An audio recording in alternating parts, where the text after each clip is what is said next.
Baik, Assalamualaikum warahmatullahi wabarakatuh. Perkenalkan, nama saya Dimas Dewananda. Saya berasal dari kelas 2B dengan nomor MPM 257828037. Jadi di sini kita akan membahas pada modul 5 tentang number system. Jadi di sini kita langsung masuk ke 5.1 binary number system, yang dimana 5.1 ini mengenai bilangan biner dan kaitannya dengan alamat IPv4 di dunia jaringan. Kita pasti sering banget melihat alamat IP 192 seperti 192.168.10.10. Tapi tahu nggak, kalau perangkat seperti router, switch maupun laptop, kita sebenarnya sama sekali tidak paham angka desimal itu. Mereka hanya mengerti bahasa biner, yaitu sistem bilangan basis 2 yang isinya cuma angka 0 dan 1, atau yang kita sebut sebagai bits. Alamat IP itu diubah ke bentuk desimal bertitik, cuma biar manusia tidak bingung bacanya. Nah, sebagai mahasiswa IT, kita wajib hukumnya buat kita menguasai konsep dasar biner ini, karena ini adalah fondasi paling awal di dunia networking. Oke.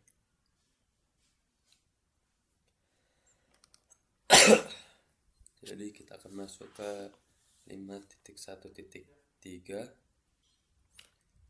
Sebelum mulai menghitung, kita harus paham dulu apa itu notasi posisi yang dibahas di submodul 5.1.3. Kalau di kehidupan sehari-hari kita pakai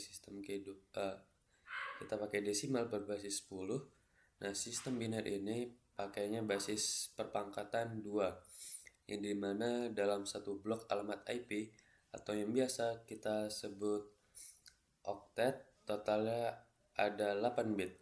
Kalau kita hitung perangkatnya 2 dari kanan ke kiri, mulai dari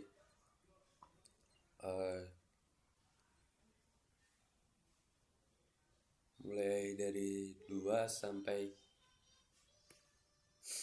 2, kita akan mendapatkan 8 angka sakti yang wajib kita hafal di luar kepala. Urutannya dari kiri ke kanan adalah 128,64,32,16,8,4,2 dan 1. Lalu deretan angka ini, karena ini adalah kunci hubungan kita biner desimal. Sekarang kita akan masuk ke submodul 5.1.5,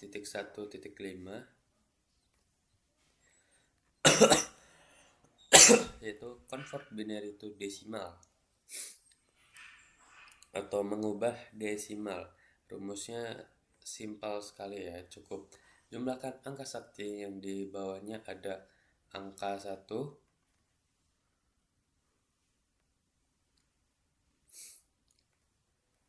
kalau di bawahnya itu angka 0, abaikan saja. Misalkan ada biner 1 1 0 0 0 0 0 0, lalu kita cocokkan dengan 8 angka sakti tadi. Di bawah angka 128 posisinya bernilai 1, berarti kita ambil nilai 128 di bawah angka 64, posisinya juga bernilai 1, berarti kita ambil nilai 64, sisa posisinya lainnya itu bernilai 0. Jadi langsung kita abaikan saja, tinggal kita jumlahkan 128 itu ditambah 64, hasilnya adalah 192. Jadi biner 1100000 kita sama dengan desimal 192. Kita bisa melatih refleks hitung ini di bagian latihan submodul 5.1.6. Ini di sini.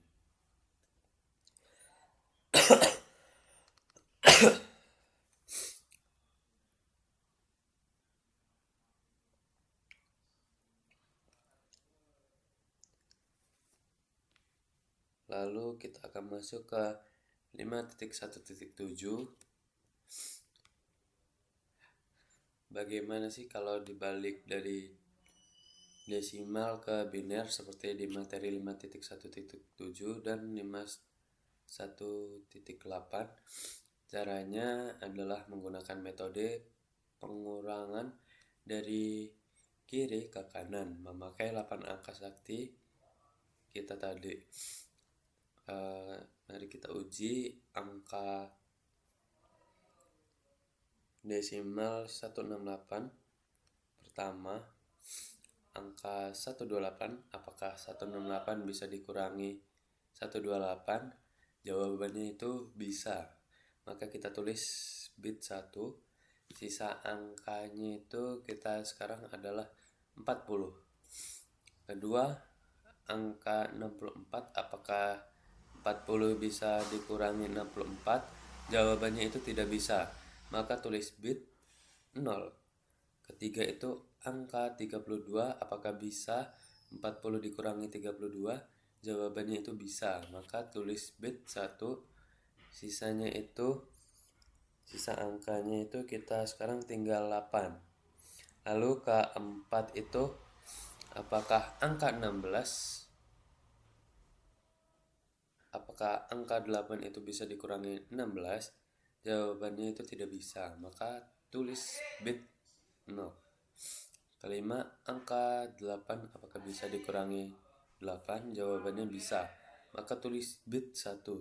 Lalu sisa angkanya itu kita habis atau menjadi 0. Karena sisa angka sudah habis, sisa 3 slot ke kanan yaitu posisi 4,241, otomatis langsung kita tulis dengan bit 0. Jika digabungkan dari atas ke bawah, hasilnya adalah 1 0 1 0 1 0 0 0. Itulah biner dari 168. Latihannya bisa kita coba di modul 5.9.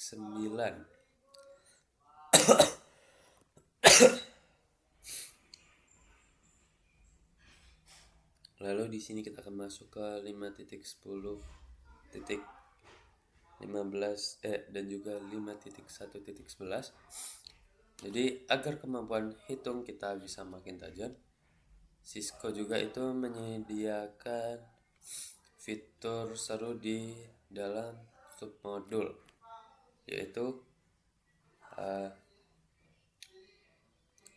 binary game.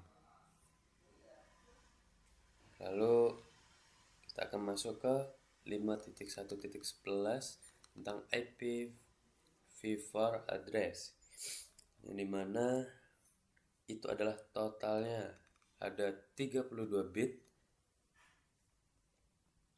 biner yang dibagi menjadi 4 oktet.